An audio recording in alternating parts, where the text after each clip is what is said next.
wajib kita terus berada dalam jamaah itu.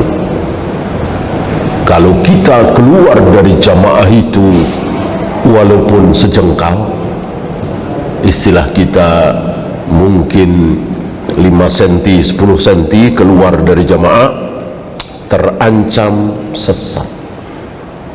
Sesat belum tentu kafir, kafir pasti sesat. Sesat belum tentu kafir. Maka kalau dikatakan aliran sesat, apakah otomatis kafir? Tidak. Kalau kafir pasti sesat. Ya. Semua agama kafir sesat. Aliran sesat dalam Islam 72 jumlahnya belum kafir.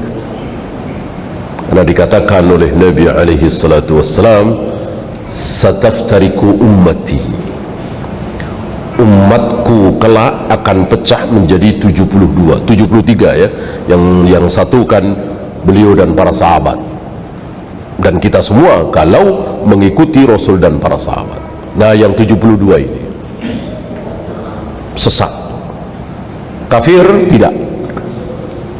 Artinya walaupun terancam masuk neraka, tapi tidak kekal. Yang kafir kan kekal di neraka. Buddha, Hindu, Konghucu, Yahudi, Nasrani, semuanya kekal di neraka selama-lamanya. Nah, agar kita tidak sesat, satu-satunya jalan adalah terus kita berada di dalam jamaah itu. Nah, tentu pertanyaan besar, jamaah siapa itu? Ya, karena jamaah kan banyak. Bahkan hari ini ada firqah yang menamakan dirinya jamaah. Ada Jamaatul Muslimin, ada Jamaatul Tauhid, ada Islam Jamaah. Ya, yang mana? Nah, semuanya tidak. Semuanya tidak. Karena jamaah yang dimaksud di sini adalah jamaah yang merupakan kumpulan orang-orang dan mereka semua dijamin masuk surga. Tidak ada satupun dari mereka yang masuk neraka. Mereka semua pasti masuk surga dengan jaminan langsung dari Allah berupa wahyu. Ya, saya kira bukan 1-2 ayat hadis yang menyatakan mereka pasti masuk surga. Radhiyallahu anhum wa radu'an wa adalahum jannah. Allah ridho kepada mereka, mereka ridho kepada Allah, dan Allah jamin mereka semua masuk surga. Tidak punya dosa? Punya. Ada yang besar. Mengkhianati Nabi kan besar sekali dosanya ya. Hatib bin Abi Balto'ah. Zina kan besar sekali dosanya. Ma'iz. Membohongi Nabi sallallahu alaihi wasallam. 2 wanita membohongi Nabi sallallahu alaihi wasallam. Dua-duanya istri Nabi sallallahu alaihi wasallam. Kan dosa besar. Kok masuk surga? Karena sudah diampuni. Dan ampunan, pengumuman bahwa Allah mengampuni mereka adalah pengumuman secara wahyu. Ya. Oleh karena itu ketika Umar minta izin kepada Nabi untuk memenggal leher Hatib bin Abi Balto'ah itu karena membocorkan rahasia Nabi, mengkhianati Nabi, bahwa Nabi akan mengirim pasukan ke Makkah, Nabi melarang. Ya, walaupun berkhianat, dosa besar, Nabi melarang dengan mengatakan dia ahlul badar. Berkhianat yang luar biasa, dosa yang sangat besar. Ya, diampuni oleh Allah Rabbul Alamin. Ada jaminan ampun untuk Imam Syafi'i, ada jaminan surga untuk Imam Bukhari, ada jaminan bahwa Allah meridhoi Imam Hambali, Imam Hanafi, ya Yahya bin Ma'in, Ali bin Madini, Abdullah bin Mubarak. Tidak ada. Tidak ada.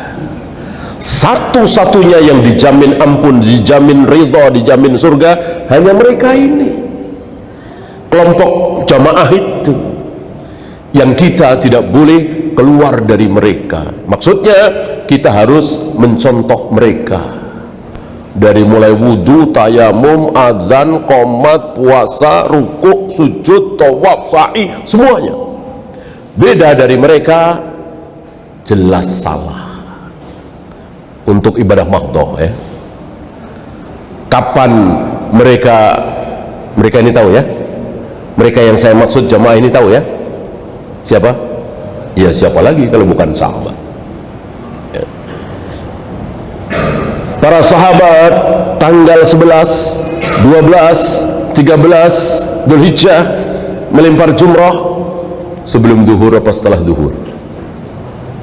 Sebelum duhur apa setelah duhur? Setelah duhur. Lalu Imam Syafi'i misalnya, atau Imam Hambali misalnya, atau Yahya bin Ma'in, Ali bin Madini, Yahya Al-Qattan, Syahalbani melempar jumrah sebelum duhur ya. Salah apa tidak? Pasti salah. Pasti salah. Berbeda dengan para sahabat, dan itu ibadah mahdhah, pasti salah, jangan ragu ya. Lah kan Imam Syafi'i masuk salah, Imam Hambali, Imam Bukhari, Imam Muslim masuk salah ya. Kalau kita disuruh pilih siapa yang lebih mulia, mereka ini apa para sahabat? Udah jelas dijamin ridho, dijamin ampun, dijamin surga. Gak ada yang bisa mengalahkan mereka ya. Maka ucapan siapapun buang sejauh-jauhnya kalau berbeda dengan kesepakatan para sahabat ya. Inilah Islam, inilah sunnah. Bukan seperti sebagian kita, oh menurut madhab Syafi'i begini, madhab Hambali begini, madhab Hanafi begini ya. Kenapa enggak madhab para sahabat bagaimana? Rasul dan para sahabat seperti apa? Begitu, selesai. Kalau antum mengatakan ini pendapat Imam Syafi'i, selesai? Enggak selesai. Artinya kalau Imam Syafi'i berbeda dengan Imam Bukhari, gimana? Bingung kita kan? Dua-duanya ulama, dua-duanya berilmu, masuk kebenaran jadi banyak. Famadza ba'dal haqqi illa dalal. Di luar yang hak pasti sesat. Jadi kebenaran itu ada berapa? Ada satu. Oleh karena itu yang dicontohkan oleh Rasul dan para sahabat satu. Nah, saya bacakan. Wal asasul ladzi tubna alaihi al jamaah wa hum ashabu Muhammadin sallallahu alaihi wasallam. Asas di mana dibangun para jamaah ini, mereka adalah para sahabat-sahabat Nabi sallallahu alaihi wasallam. Ada yang lain? Tidak ada. Tidak ada yang lain ya. Maka muncul kaidah yang sangat besar disepakati oleh para imam. Lau kana khairan lasabakuna ilaih. Kalau itu benar, hak, baik, diridhoi oleh Allah, dapat pahala, pasti sudah dilakukan oleh para sahabat. Ibadah mahdhah ya. Antum jangan bilang kalau naik haji pakai pesawat itu baik, pasti sudah dilakukan oleh para sahabat. Nggak paham. Ibadah mahdhah itu tawafnya, sa'inya, melempar jumrahnya, bermalam di Muzdalifahnya, di Minanya, bukan berangkatnya naik apa. Itu urusan teknis, tidak harus mencontoh Rasul dan para sahabat ya. Yang harus mencontoh Rasul dan para sahabat salat, tawaf, sa'i, wudu, tayamum, adzan, qomat, dan seterusnya ya. Maka jika sholat 2 rakaat di Gua Hira itu baik, tentu sudah dilakukan oleh para sahabat. Nggak ada Gak ada satupun sholat 2 rakaat di Gua Hira, di Gua Thur, di rumahnya Nabi SAW. Gak ada. Ya. Apa saudara-saudara kita ini lebih pintar dari para sahabat, lebih benar dari para sahabat? Tidak mungkin. Kalau umroh berkali-kali, 5 hari 6 hari di Mekah, umroh berkali-kali, itu benar baik, tentu para sahabat yang pertama kali melakukan. Gak ada riwayat Rasul dan para sahabat umroh berkali-kali. Umroh kan 3 jam 4 jam selesai, cuman tawaf, sa'i, menggunting rambut, tawaf, sa'i, menggunting rambut, kan sebentar. Sehari bisa, mungkin bisa 2 kali ya.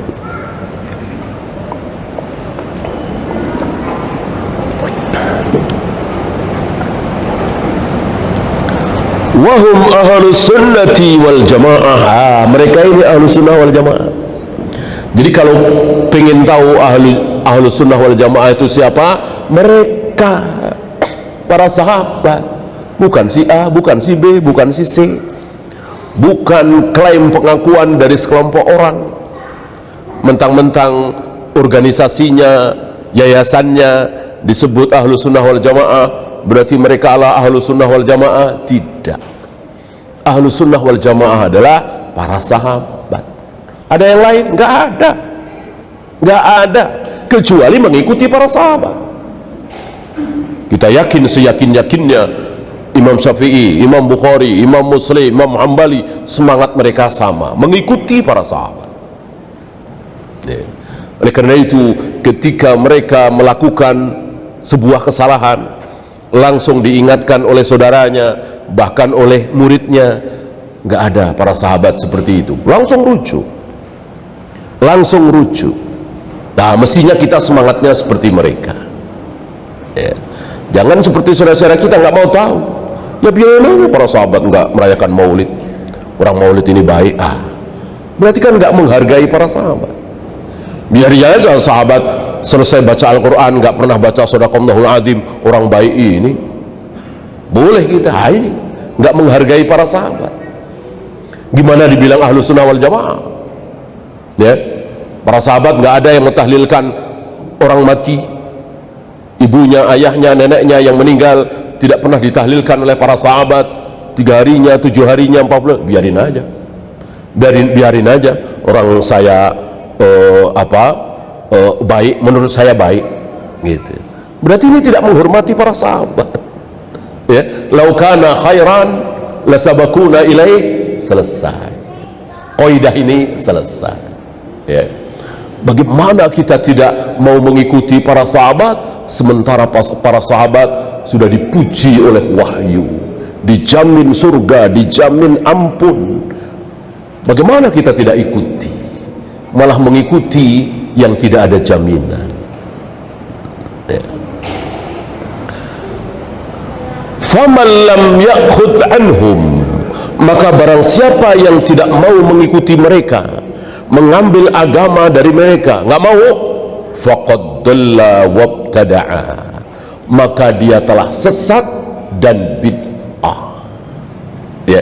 Tidak mengikuti sahabat, walaupun sholat, walaupun saum, tapi saum itu tidak pernah dilakukan oleh para sahabat. Adakah? Ada ya. Para sahabat tidak ada mentang-mentang lahirnya hari Selasa, maka setiap hari Selasa puasa. Ada sahabat yang lahirnya hari Jumat, maka setiap Jumat puasa. Nggak ada. Seluruh sahabat puasa, bagi yang mau ya, itu di hari kelahiran Rasulullah SAW. Apa? Senin, Kamis. Yang mau pekanan gitu, yang mau bulanan 13, 14, 15 gitu. Yang maunya tahunan, sunat ini ya, bukan Ramadan. Yang maunya tahunan 6 hari di bulan Syawal ya. Kan semuanya apa dikalikan, dikalikan 10, akhirnya ketemu tiap hari puasa. Itu sebulan puasa 3 hari, 3 kali 10 30, berarti sebulan dia puasa 30 hari, padahal cuma 3 hari gitu. Berat, ya udah 6 hari di bulan Syawal ya, 6 kali 10 60.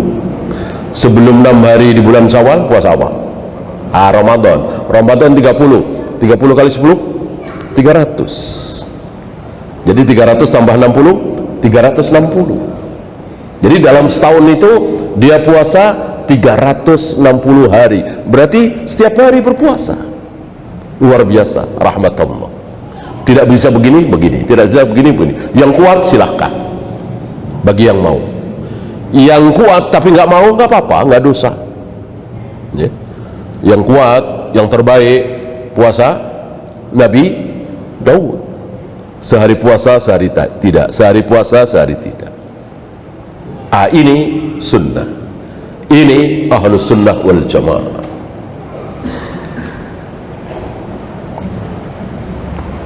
Wa kullu bid'atin dalalah wa dalalatu wa ahluha finnar.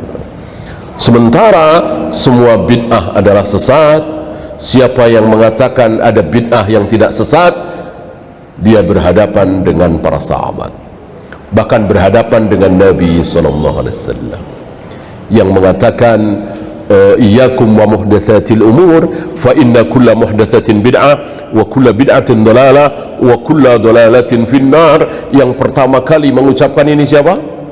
Rasulullah SAW.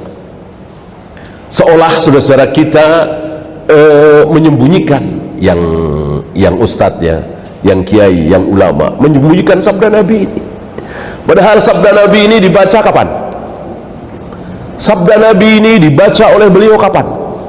Setiap kali memulai ceramah, setiap kali memulai khutbah.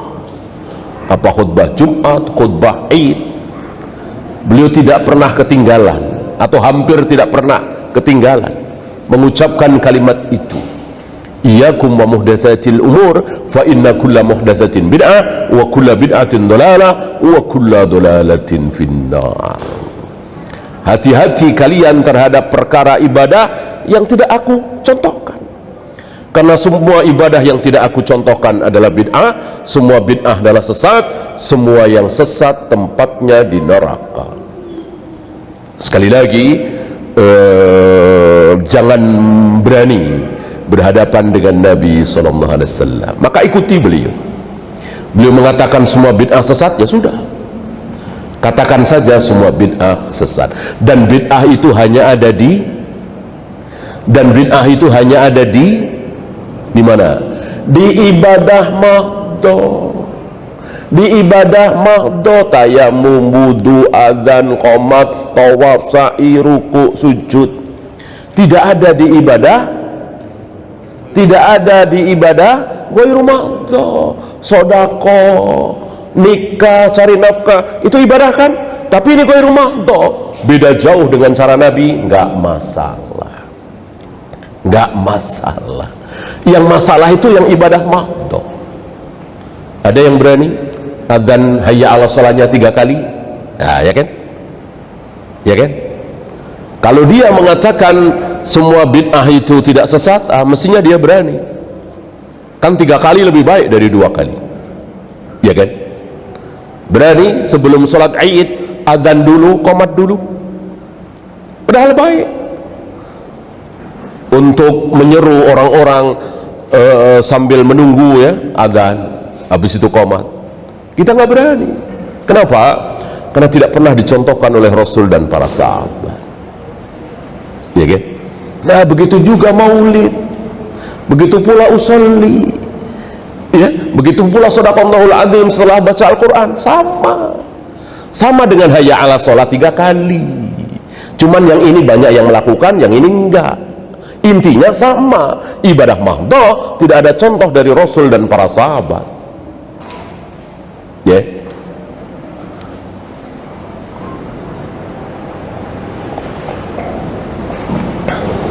Ya. Kita lanjutkan yang keempat. Wa qala Umar bin Al-Khattab. Beliau membawakan ucapan Umar bin Khattab. La udhra li ahadin fi dolalatin rakibaha. Tidak ada udzur bagi seseorang yang melakukan kesesatan. Gak ada udzur itu maksudnya gak ada maaf, gak ada alasan. Udzur ditolak gitu. Hasibaha huda, dia mengira bahwa itu tidak sesat seperti tadi ya. Dia mengira bahwa itu sunnah, dia tidak tahu kalau itu bid'ah, dia tidak tahu kalau itu syirik, dia tidak tahu kalau itu haram ya. Kata Umar, la udhra, tidak ada udzur. Sebaliknya, wala fi huda tarakahu, tidak ada udzur pula bagi orang yang meninggalkan kebaikan. Hasibahu dolalatan, dia sangka itu sesat gitu. Yang manjang-manjangin jenggot, yang jenggot nggak dipotong sesat nih, teroris nih, maka saya potong. Nah, dia mengira jenggot itu sebuah kesesatan gitu. Yang pakaiannya tidak isbal sesat, maka saya akan isbal gitu ya. Yang pakai jilbab terlalu besar sesat. Nah, kalau zaman dulu, zaman tahun 70-an 80-an lebih dahsyat lagi ya, pakai jilbab itu aneh gitu, ekstrim ya. Ada yang bilang aliran sesat gitu. Ahlussunnah wal jamaah ya kerudung aja lah, ditaruh di atas kepala, sebagian rambutnya bahkan lehernya terlihat ya, kerudung. Antum tahu ya, tahun 70-an, tahun 80-an ibu-ibu kita pakai kerudung, bahkan ustazah ya, sebagian istri-istri kiai pakai kerudung, bukan jilbab, bukan khimar. Walillahil hamd. Hari ini luar biasa ya, jangankan istri kiai, istri ustaz ya, nonton konser pakai jilbab, main TikTok nyanyi-nyanyi pakai jilbab ya. Jilbabnya bagus, nggak boleh kita bilang percuma aja. Kalau nonton konser, kalau main TikTok, mending nggak usah pakai jilbab. Nggak boleh, nggak boleh ya. Nggak ada pakai jilbab percuma, tidak ada, tidak ada. Itu ucapan syaitania ya. Nggak ada sholat percuma. Setan mengatakan lewat mulut sebagian orang, percuma sholat, masih mencuri, masih korupsi, masih gibain orang, sholat percuma. Ini ucapan syaitan lewat mulut manusia ya. Nggak ada sholat percuma, nggak ada pakai jilbab percuma ya. Bahwa dia salah, iya, kesalahannya yang dikritik, kesalahannya yang di stop, bukan jilbabnya, bukan sholatnya, bukan hajinya, bukan umrohnya. Percuma 3 bulan sekali umroh, tapi kelakuannya ya korupsi, ya pembohong, ya tidak amanah. Tidak boleh, nggak ada umroh haji percuma, tidak ada.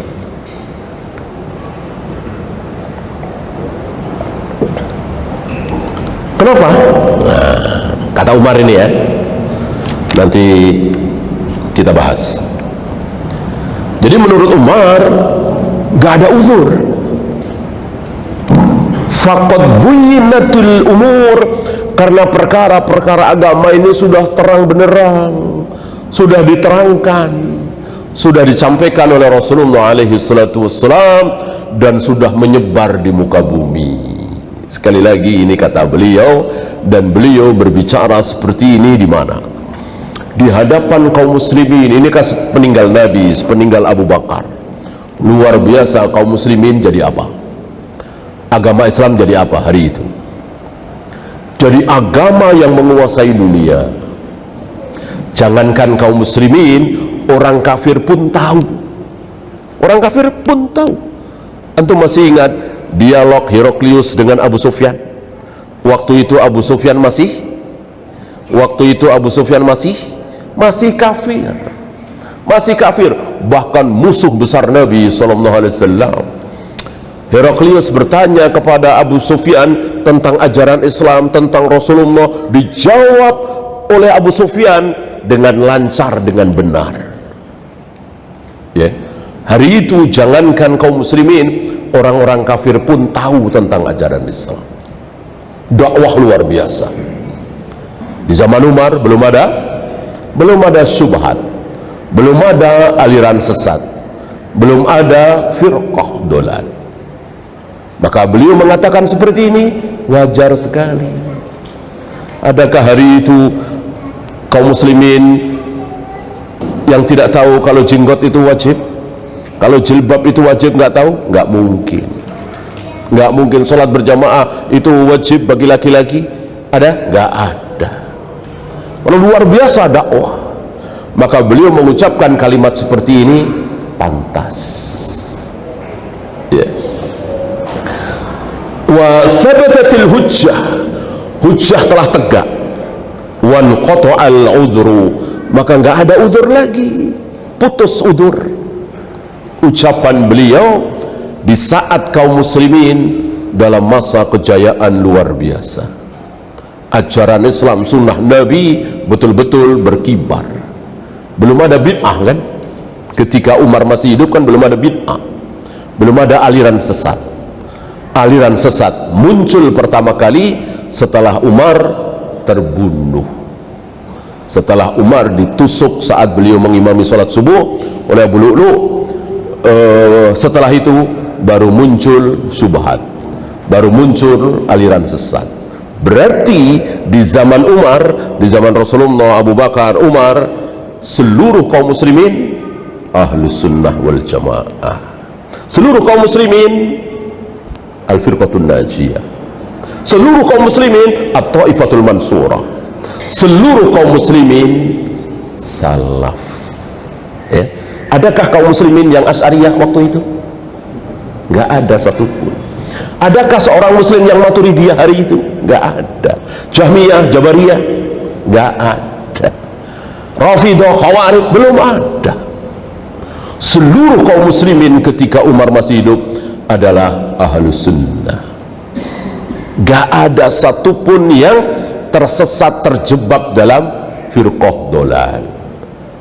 Ini makna sabda Nabi alaihi salatu wassalam yang dimasyhurkan oleh Abu Dzar. Umar qaflul fitnah. Umar adalah gemboknya fitnah.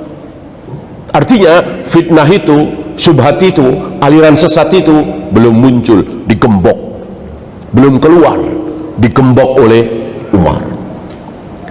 Dan ini diketahui oleh Hudzaifah. Terjadi dialog menarik yang cukup panjang antara Umar dengan Hudzaifah, berbicara tentang gembok fitnah itu, pintu fitnah itu tertutup oleh Umar. Umar bertanya kepada Hudzaifah, antum masih ingat Hudzaifah itu disebut apa? Sirrun Nabi SAW, pemegang rahasia Nabi SAW. Artinya banyak ucapan-ucapan rahasia, ucapan-ucapan yang tidak pantas didengar oleh halayak, Nabi bisikkan kepada Hudzaifah.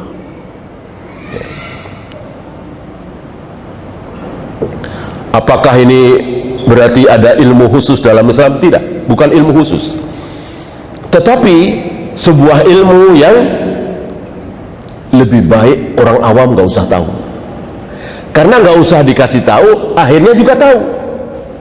Apa? Umar akan mati terbunuh, Utsman akan mati terbunuh, tahun 60 akan terjadi fitnah, nanti akan begini, akan orang lebih baik nggak usah tahu. Tahu malah ketakutan kan?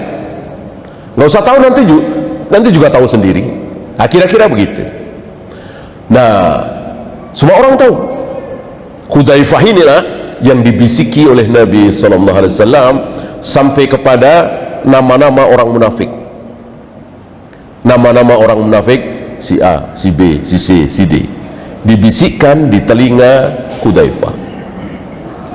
Karena Hudzaifah dibisiki, tentu Hudzaifah faham, tidak boleh menyampaikan ke halayak, gitu ya. Nah, Umar faham ini, maka Umar cuman bertanya, apakah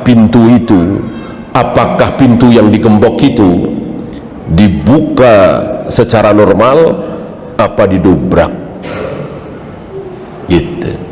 Umar berharap pintu itu, gembok itu dibuka secara normal. Berarti bisa ditutup lagi, kan gitu. Pintu itu kalau dibuka secara normal kan bisa ditutup lagi, rapat lagi, gitu. Maksud Umar, ya sudah, kalau perlu aku turun, kalau perlu aku lengser, kan normal gitu. Hudzaifah mengatakan tidak, pintu itu harus didobrak, pintu itu harus dibuka paksa. Maksudnya Umar harus dibunuh.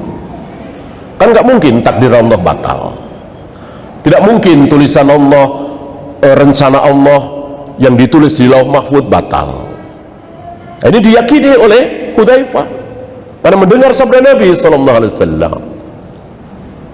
Ya, apalagi pernyataan Nabi di atas gunung Uhud ketika beliau, Abu Bakar, Umar, Utsman berempat di atas gunung Uhud. Tiba-tiba gunung Uhud berguncang.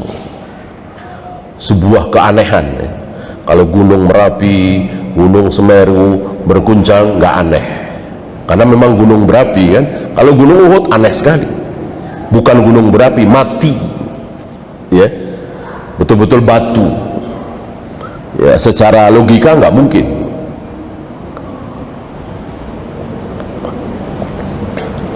Lalu Nabi mengatakan, usbut ya Uhud, fa inna fawqakumul yawm, fawqakal yawm an-nabi was-siddiq wasyahidan.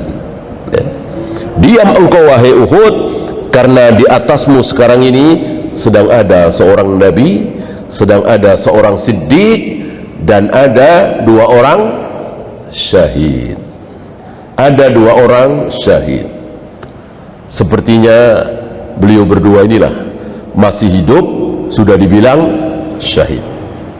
Biasanya syahid itu kan kalau sudah mati, sudah nyata-nyata gugur di medan perang Badar misalnya, perang Uhud misalnya, lalu dinyatakan syahid oleh Nabi, bukan oleh sahabat. Sahabat nggak boleh, sahabat tidak boleh mengatakan Hamzah syahid, si A syahid, si B syahid karena gugur dalam perang Badar, nggak boleh.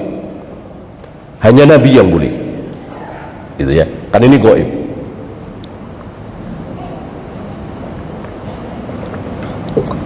Sama dengan orang yang sedang sujud lalu meninggal, kita katakan dia pasti masuk surga. Bolehkah? Bolehkah? Tidak boleh. Ini rajman bil gaib, mengira-ngira hal yang gaib, tidak boleh. Yang boleh, mudah-mudahan beliau masuk surga, mudah-mudahan beliau husnul khatimah, sedang sujud meninggal. Memastikan tidak boleh. Adapun Nabi boleh. Nabi kan dapat wahyu. Wa ma yantiqu 'anil hawa in huwa illa wahyu yuha. Semua ucapan yang keluar dari mulut Muhammad, kata Allah, itu wahyu dariku. Ya.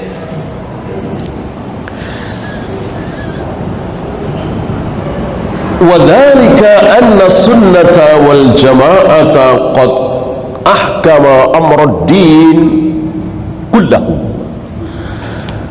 Karena sunnah dan jamaah ini telah tegak dalam hal dakwah, menerangkan seluruh perkara-perkara agama. Maka kalau ada yang tidak tahu, salah sendiri. Kenapa tidak belajar? Wa tabayyana lin-nas wa 'alan nasi al-ittiba', maka manusia cuman punya satu pilihan. Apa? Ittiba', mengikuti.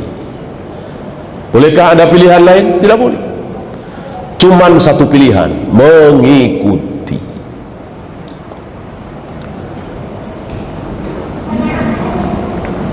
Bagi siapa? Tadi bagi orang-orang yang hidup di zaman Umar, mungkin Utsman, Ali. Bagaimana sekarang? Bagaimana sekarang? Ya. Dari dia lahir sampai usia 50 tahun, dia belum pernah dengar Allah itu siapa, Muhammad itu siapa, Al-Quran itu apa, Islam itu apa, dia belum pernah dengar. Mungkin hidup di kutub utara Antartika sana, bisa saja kan. Lalu sampai dia mati, apa ia berlaku terhadap apa yang diucapkan oleh Umar? Tentu tidak. Umar berbicara di zamannya, Umar berbicara apa yang di hadapan beliau, ya. Karena Umar bukan Nabi. Kalau Nabi iya, beliau kan diatur oleh wahyu. Maka beliau berbicara bukan hanya di zamannya. Itu kalau ucapan Nabi. Maka tidak bisa kita katakan ucapan Nabi ini hanya cocok untuk orang Arab. Ucapan Nabi itu hanya cocok untuk tahun itu. Ucapan Nabi ini hanya cocok untuk orang-orang yang di zaman unta misalnya. Ini tidak boleh. Adapun ulama boleh, termasuk Umar. Ya, ada muskil kalau ucapan Umar ini diperlakukan terhadap seluruh manusia, muskil sekali. Antum barangkali masih ingat, ini ada di Sahih Muslim, ada seorang laki-laki yang berpesan kepada anak-anaknya, dan laki-laki ini merasa sebagai laki-laki ahli maksiat. Banyak maksiat yang dilakukan. Lalu, tapi dia bermaksiat tidak diketahui oleh keluarganya, oleh anak-anaknya. Itulah perbedaan orang dulu dengan hari ini, ya. Hari ini anak-anak tahu kemaksiatan ayahnya, kemaksiatan ibunya, ya. Hari itu disembunyikan. Maka dia bertanya kepada anak-anaknya, dikumpulkan, mungkin ketika usia sudah lanjut, ya, merasa sudah dekat ajal. Dia bertanya kepada anak-anaknya, wahai anak-anakku, menurut kalian aku ini ayah seperti apa? Aku ini ayah seperti apa? Anak-anaknya semua memujinya. Engkau ayah terbaik, engkau ayah yang amanah, engkau ayah yang soleh, dan seterusnya dan seterusnya. Nggak tahu kalau ayahnya ahli maksiat, ya. Lalu si ayah ini berpesan, nanti kalau ayah meninggal, tolong bakar mayat ayah. Setelah dibakar jadi abu, taburkan ke lautan. Kenapa? Karena kalian nggak tahu dosa ayah terlalu banyak. Kalau sampai Allah menghidupkan ayah lagi, tentu ayah akan disiksa. Muslim dia. Ini sebelum Nabi Muhammad SAW, ya. Kalau ayah menjadi abu, ditaburkan ke lautan, terpisah kemana-mana, di perut ikan ini, di perut ikan ini, tentu Allah tidak akan bisa menghidupkan aku, kata dia. Anggapan dia, ya, tentu anggapan yang salah, bahkan kufur. Insya Allah antum masih ingat Akhirnya orang ini masuk surga apa masuk neraka? Masuk surga. Masuk surga. Kenapa? Karena hujah belum sampai kepada dia bahwa membakar mayat adalah dosa besar, bahwa meyakini bahwa Allah tidak sanggup melakukan sesuatu adalah kufur. Dia nggak tahu. Sebatas yang dia tahu cuman itu, bahwa kalau jadi abu, Allah tidak sanggup menghidupkan lagi, ya. Bukan dia merendahkan Allah, taunya seperti itu. Maka sampai di akhirat Allah menguji lagi dengan pertanyaan, kenapa engkau lakukan itu? Kenapa engkau perintahkan anak-anakmu untuk membakar mayatmu? Dijawab oleh orang ini dengan jawaban yang membuat Allah ridho. Apa? Karena aku takut kepada engkau ya Allah. Aku takut kepada engkau ya Allah. Jawaban ini membuat Allah ridho dan mengampuni dia dan memasukkan dia ke dalam surga. Kenapa? Karena hujah, dalil, dakwah belum sampai kepada dia.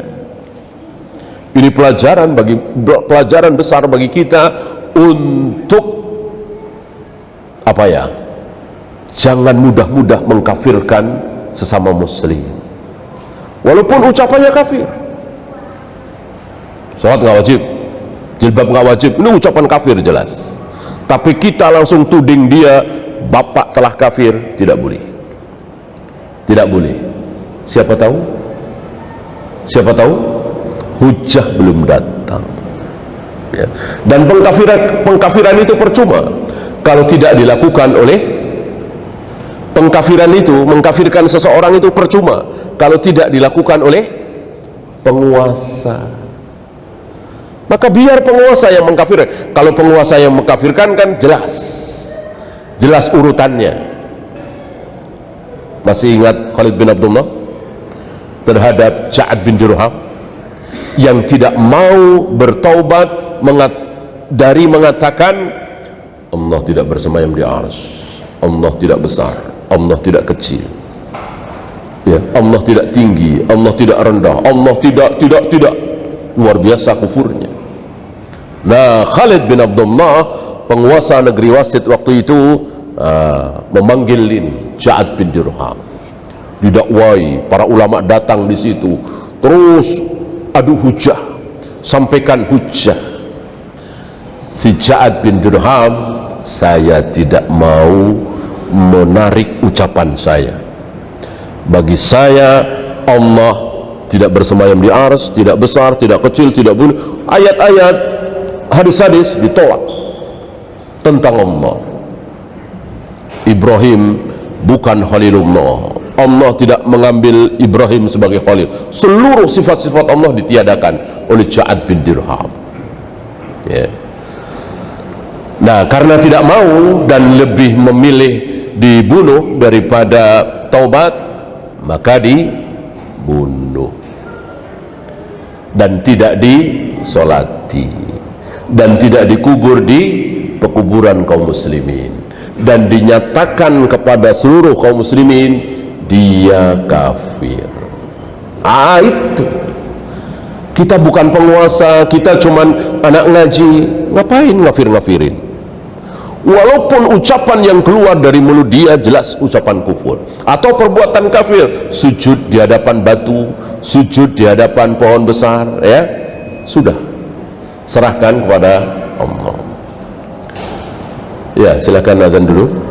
Wassallallahu ala Muhammadin sallallahu alaihi wasallam wa akhiru da'wana alhamdulillahi rabbil alamin. Alhamdulillah wassalatu wassalamu ala rasulillah la hawla wa la quwwata illa billah wa ba'd.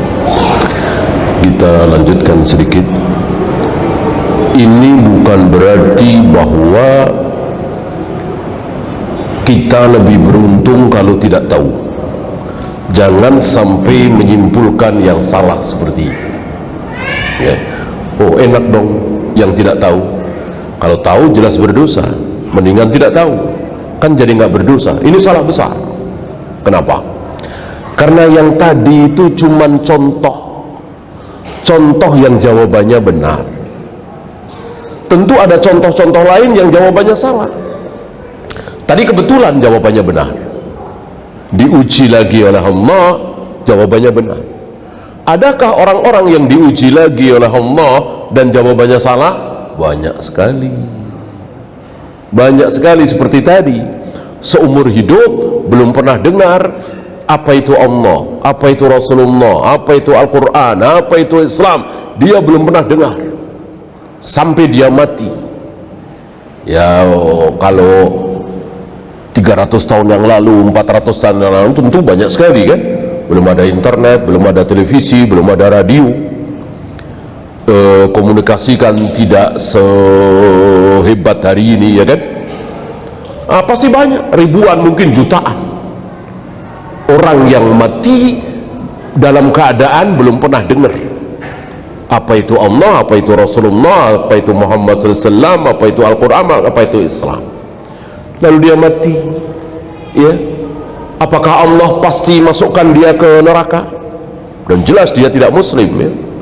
Sujud sekali belum pernah, baca syahadat boro-boro, mandi junub aja nggak pernah kan. Mandi junub nggak pernah. Langsung Allah masukkan ke neraka? Tidak. Allah maha adil.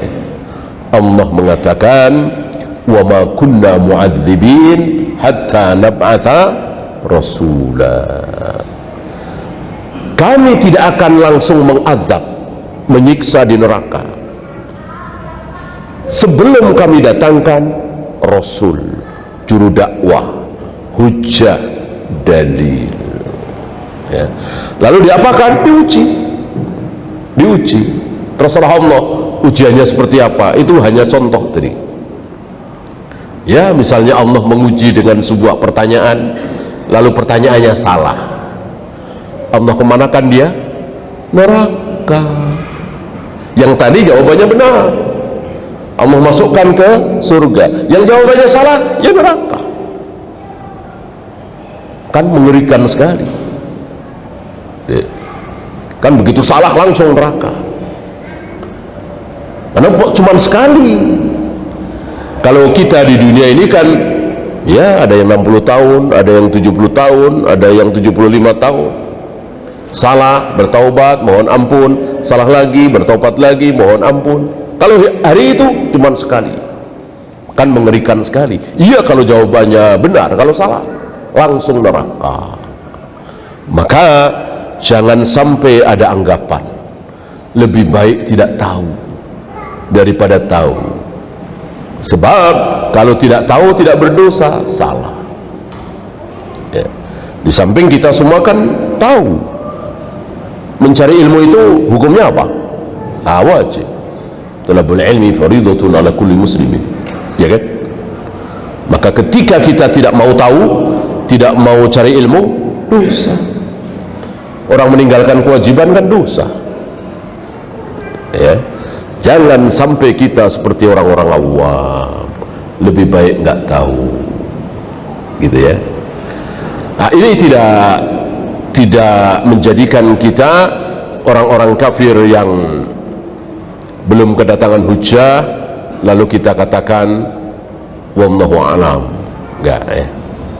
Justru kita disuruh, ada sahabat yang disuruh oleh Nabi alaihi salatu wassalam, setiap kali melewati kuburan disuruh menyampaikan kabar azab, ya. Ya, waktu habis, kita akhiri. Subhanakallahumma bihamdika asyhadu an la ilaha illa anta astaghfiruka wa atubu ilaik. Assalamualaikum warahmatullahi wabarakatuh.